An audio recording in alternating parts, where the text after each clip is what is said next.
The only thing that I would add, Judge, is that we now have an agreed restitution figure for the court. Court is now in session, but this isn't just about guilt or innocence.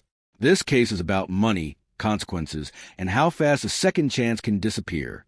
We're talking restitution, strict probation, and a judge who isn't here to comfort anyone. In this courtroom, reality hits hard, and excuses don't last long. So the real question is, can she follow the rules, or is this already heading toward What is it? $60,000. Okay. All right, ma'am, you are Sydney Lewis.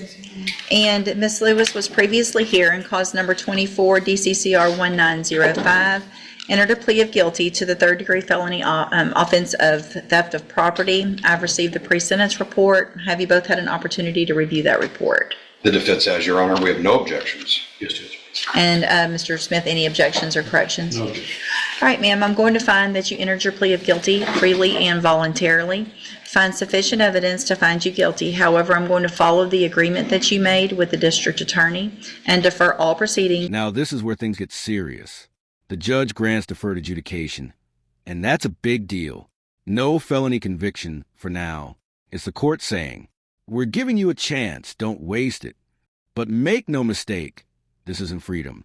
This is pressure, because one mistake, and that felony comes back like it never left. Place you on probation for 10 years.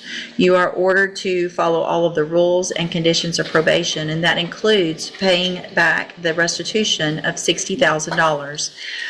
If you do all of that, this is an excellent opportunity because you don't have a felony conviction on your record. And if you successfully complete the probation, you'll never have a felony conviction. The case will be dismissed at the end.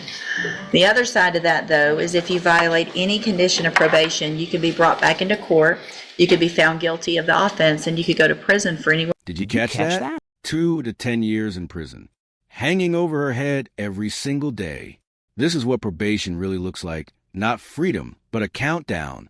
One mispayment, one bad decision, and everything changes. This isn't just a second chance. It's a ticking clock. 10 years. Do you understand? Also, $60,000 is a lot of money to pay back. And sometimes what people will do is they think, I'm going to wait and I'll pay a little bit next year when I get my tax return, and maybe I'll sell this in a year or two, and I've got 10 years, so I've got plenty of time. You will be surprised how quickly that time will pass. And at the end of the probation, you could have done every other thing correctly. And if you don't pay that restitution, and I make a finding that you could have, you can still go to prison for up to 10 years at the end and your probation be revoked. So I want every single month, because even if it's not a huge amount, it will add up over that time frame. Does that make sense? 10 years of probation. All right, I'm handing you the trial court certification that shows this was an agreement that I followed, and so you've waived your right to appeal. No excuse. You just need to have a seat here in the courtroom. When probation's ready to go over your paperwork, she'll call you up to her desk, all right? Good luck to you, ma'am. Thank you. Thank you. Could you stay perfect for 10 years? Every single month. Because even if it's not a huge amount, it will add up over that time frame. Does that make sense? All right, I'm handing you the trial court certification that shows this was an agreement that I followed, and so you've waived your right to appeal. You just need to have a seat here in the courtroom. When probation's ready to go over your paperwork, she'll call you up to her desk, all right? Good luck to you, ma'am. Thank you. Thank you. Good morning, ma'am. You're Edmund A. Latulis. And will your client waive the formal reading of the indictment? She will, Your Honor.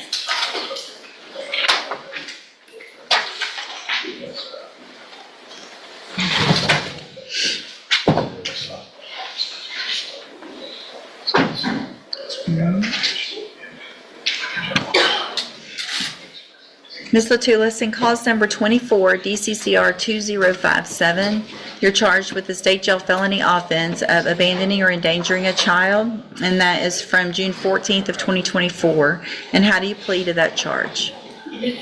And are you pleading guilty freely and voluntarily? And are you pleading guilty because you did what they've charged you with?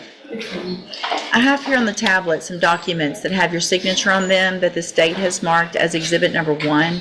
Before you signed these, did you go over them with Ms. Holmes? Yes, ma'am. Do you fully understand them? Speak up, please. Yes, ma'am. And do you understand, if I follow the agreement that you've made with the district attorney, that you will be waiving or giving up any right to appeal?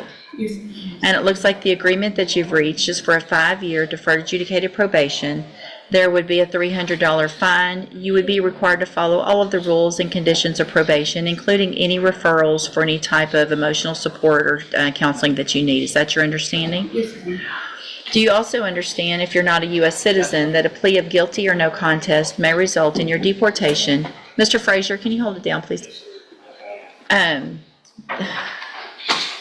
That your plea of guilty or no contest may result in your deportation, exclusion from admission to the country, or denial of naturalization under federal law. Yes, ma'am. State tenders number one. No objection. It's admitted. Is there any evidence that Ms. Latulis is not No, competent? Your Honor.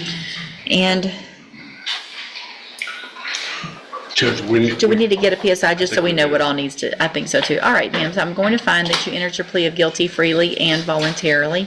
Find that you're mentally competent and you understand the nature and the consequences of your plea. Find sufficient evidence to just find like you that, guilty. the courtroom shifts. New defendant, new charges. But the stakes? Just as serious. This time, child endangerment. And in both the U.S. and U.K. systems, cases like this are never taken lightly. The judge orders a pre-sentence investigation, which means one thing. The court wants the full story before deciding someone's future, because what happens next could change everything. Can do a pre-sentence report. That'll just give me more information about you and your case, and then we'll come back later for sentencing. You need to stop and talk to probation on your way out of the courtroom today, and she's sitting at that desk right there, okay? All right, we'll see y'all back at sentencing. Thank you. Thank you.